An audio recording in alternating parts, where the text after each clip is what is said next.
नमस्कार दोस्तों, मैं प्रशांत शास्त्री उकलकर स्वागत करता हूँ आप सभी का आपके अपने YouTube चैनल में जिसका नाम है संस्कृत सुधा। यहाँ हम पढ़ते हैं संस्कृत बहुत ही रोचक और सरल ढंग से, क्योंकि संस्कृतम अतीव सरलम।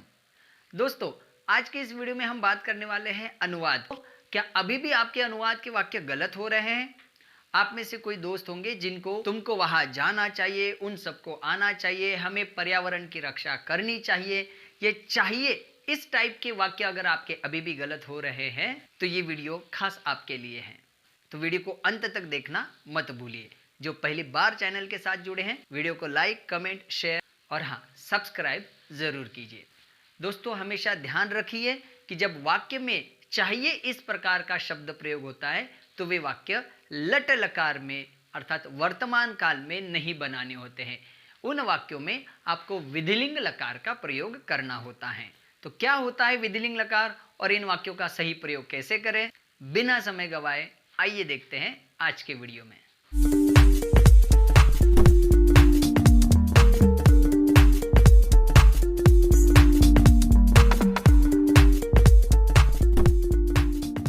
दोस्तों, पहले समझते हैं विधिलिंग लकार क्या होता है।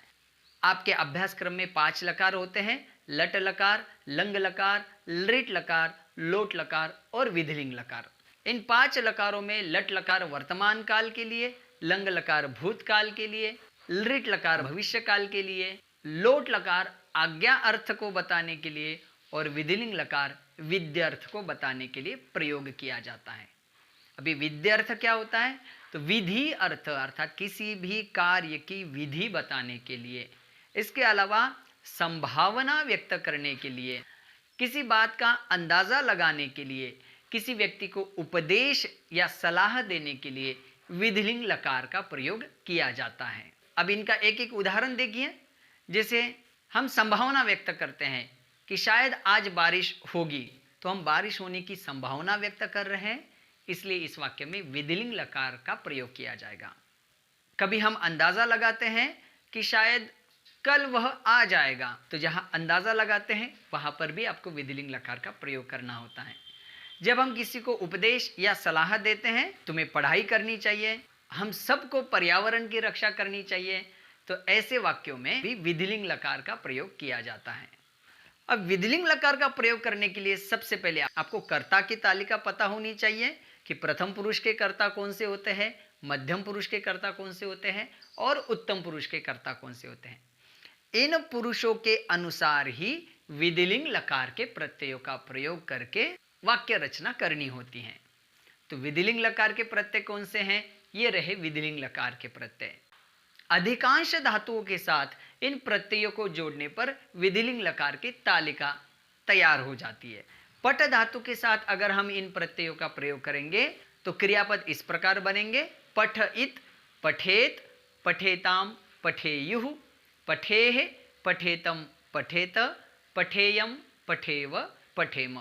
दोस्तों, अब ध्यान रखिएगा, आपके जिस वाक्य में चाहिए शब्द का प्रयोग होगा या किसी बात की संभावना व्यक्त की जाएगी या किसी को उपदेश या सलाह दी जा रही है, तो इस विधिलिंग लकार के प्रत्ययों का उपयोग करके आप वाक्य रचना कर सकते हैं। जैसे शायद आज बारिश होगी, शायद इस अर्थ में आप कदाचित शब्द का प्रयोग कर सकते हैं। आज के लिए आप अद्य शब्द का प्रयोग करेंगे, बारिश के लिए वर्षा, और होगी, होना इस अर्थ में भू धातु है, उस भू धातु के साथ इत प्रत्यय लगाइए, क्योंकि आपके वाक्य का कर्ता बारिश, वर्षा ये प्रथम पुरुष का कर्ता है, तो धातु के साथ प्रथम पुरुष के एक वचन का प्रत्यय लगाया जाएगा। तो भू धातु का रूप बनेगा भवेत। शायद आज बारिश होगी, इसका संस्कृत अनुवाद होगा कदाचित अद्य वर्षा भवेत। दोस्तों, अनुवाद करते समय इस बात को अवश्य ध्यान रखिएगा कि जिस पुरुष या वचन का कर्ता है उसी पुरुष या वचन का प्रत्यय धातु के साथ लगाया जाना चाहिए। वाक्य बनाने के बाद कर्ता और क्रियापद के पुरुष वचन को मैच करके अवश्य देखिएगा। अब देखते हैं कुछ उदाहरण। अब जैसे हिंदी में वाक्य दिया, तुमको वहां जाना चाहिए, तो सबसे पहली गलती तो ये होती है कि तुमको, यहाँ को चिन्ह देखकर बहुत सारे छात्र कंफ्यूज हो जाते हैं, भ्रमित हो जाते हैं और को चिन्ह को देखकर द्वितीय विभक्ति लगा देते हैं त्वाम, क्यों? क्योंकि कारक विभक्ति में आपने पढ़ा है कि को चिन्ह जब भी आएगा द्वितीय विभक्ति लगाइए। बट दोस्तों ऐसा बिल्कुल मत करना। भले ही वहां को चिन्ह लगा है लेकिन तुमको वहां जाना चाहिए। इसमें तुमको यह शब्द कर्ता के बारे में आया है, कर्म के बारे में नहीं।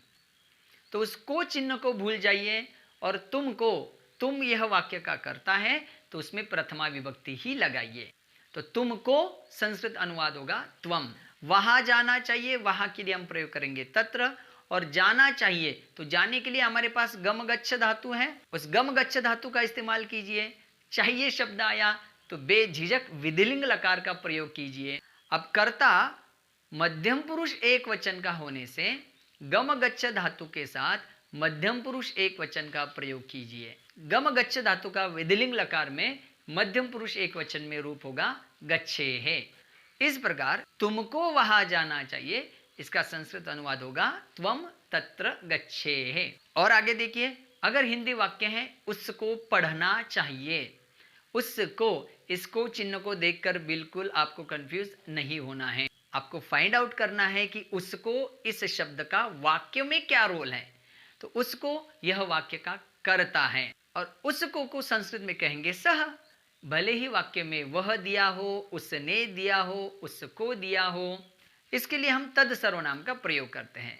अब यहाँ उसको पढ़ना चाहिए, उसको यह कर्ता का रोल प्ले कर रहा है तो हम प्रथमा विभक्ति में प्रयोग करेंगे सह। और पढ़ना चाहिए तो पठ धातु को विधिलिंग लकार के प्रत्यय लगाइए। लेकिन कर्ता और क्रिया इन दोनों के पुरुष वचन का तालमेल जरूर बिठाना है। तो उसको पढ़ना चाहिए, संस्कृत अनुवाद होगा सह पठेत। उन दोनों को पढ़ना चाहिए, तौ पठेताम। उन सब को पढ़ना चाहिए, ते पठेयुः। तुमको बोलना चाहिए, इसको चिन्ह को बाजू में रखिए। तुमको वाक्य का कर्ता है तो हम यूज करेंगे त्वम। बोलने के लिए धातु है वद, तो मध्यम पुरुष एक वचन में रूप बनेगा वदेहे। तुमको बोलना चाहिए अर्थात त्वम वदेहे। तुम दोनों को बोलना चाहिए, युवाम वदेतम। और तुम सबको बोलना चाहिए तो यूयम वदेत। इस प्रकार वाक्य रचना होगी।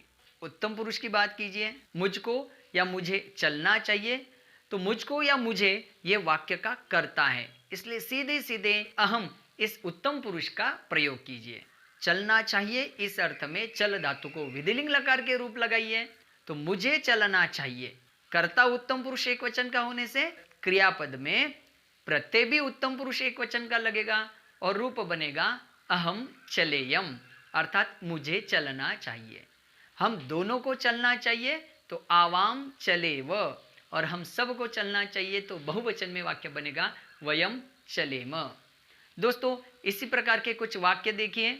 हमें या हमको पर्यावरण की रक्षा करनी चाहिए, उसको चिन्ह को भूल जाइए।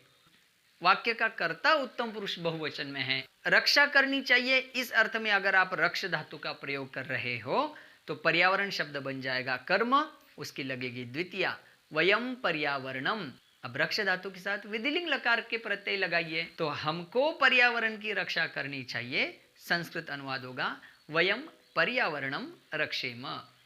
अब अगर आपके मन में बात आती है कि पर्यावरणम क्यों, पर्यावरणस्य आना चाहिए, तो उसका भी जवाब देता हूं। जब हम रक्षा करनी चाहिए इस अर्थ में रक्षा को कर्म और करनी चाहिए को क्रियापद के तौर पर इस्तेमाल करते हैं, तब पर्यावरण शब्द की षष्ठी विभक्ति लगाई जाएगी और रक्षा शब्द कर्म बनने से द्वितीय विभक्ति में लिखा जाएगा वयम पर्यावरणस्य रक्षाम। अब क्रू धातु को विधिलिंग लकार के प्रत्यय लगाने पर रूप बनेगा कुर्याम, वयम पर्यावरणस्य रक्षाम कुर्याम। दोस्तों अब यहाँ क्रू धातु के बारे में समझ लीजिए। क्रू धातु या अस धातु जो थोड़े अलग चलते हैं उनके साथ विधिलिंग लकार में यात याताम युहु, याह यातम यात और याम याव याम इन प्रत्ययों का प्रयोग किया जाता है। तो आप सबको अस धातु के और क्रू धातु के विधिलिंग लकार के इन रूपों को अच्छी तरीके से याद कर लेना चाहिए।